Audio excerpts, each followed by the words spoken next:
ખ્રિસ્તમાં મારા વાલા ભક્તજનો, આજના શુભ સંદેશમાં પ્રભુ ઈસુ પોતાના વતન નાઝરેતમાં આવેલા સભાગૃહમાં આવી પ્રવચન કરે છે. સમાજમાં ઓળખીતા માતા પિતાનો દીકરો સભાગૃહમાં પ્રવચન આપવા જતાં લોકો અચંબો પામે છે. તેમણે લોકોની વચ્ચે ઈશ્વર તરફથી આવેલી વાણી ઓડિયા દ્વારા જણાવે છે. જે લોકો પ્રભુ પરમેશ્વરમાં શ્રદ્ધા રાખે છે તેના પર પ્રભુની કૃપા ઉતરી આવે છે.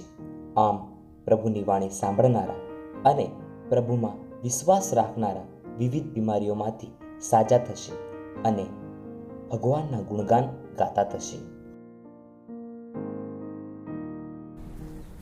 સંત લુકના શુભ સંદેશમાંથી પાઠ અધ્યાય 4 કડી 14-22. આજે આ શાસ્ત્ર વચન સાચું પડ્યું છે. પવિત્ર આત્માની શક્તિથી સંપન્ન થઈને ઈસુ પાછા ગાલિલ આવ્યા અને તેમની ખ્યાતિ આસપાસના આખા પ્રદેશમાં ફેલાઈ ગઈ. તેઓ યહૂદીઓના સભાગૃહોમાં ઉપદેશ કરતા હતા અને સૌ કોઈની પ્રશંસા પામતા હતા. પછી તેઓ નાઝરેત આવ્યા, જ્યાં તેઓ ઉછર્યા હતા.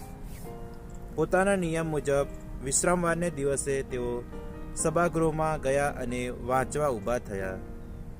પૈગંબર યશાયાનું ઓડિયું તેમના હાથમાં આપવામાં આવ્યું.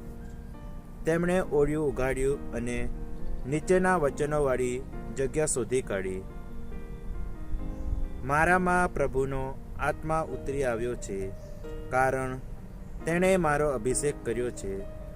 તેણે મને એટલા માટે મોકલ્યો છે કે હું દીનજનોને શુભ સંદેશ સંભળાવું, બંદીવાનોને મુક્તિદાન અને અંધજનોને દ્રષ્ટિદાન જાહેર કરું, દલિતોને મુક્ત કરું, તેમજ પ્રભુની કૃપા વર્ષની ઘોષણા કરું. પછી તેઓ ઓડિયું વીંટી દઈ સેવકને પાછું આપી બેસી ગયા. સભાગૃહમાં સૌની નજર તેમના ઉપર મંડાયેલી હતી. તેમણે તેમને કહેવા માંડ્યું, આજે આ શાસ્ત્ર વચન તમારા સાંભળતા સાચું પડ્યું છે. સૌ કોઈ તેમની પ્રશંસા કરવા લાગ્યું અને તેમના મુખમાંથી આવી પ્રાસાદિક વાણી નીકળતી જોઈ સૌ અચંબો પામ્યા. આ પ્રભુની વાણી છે.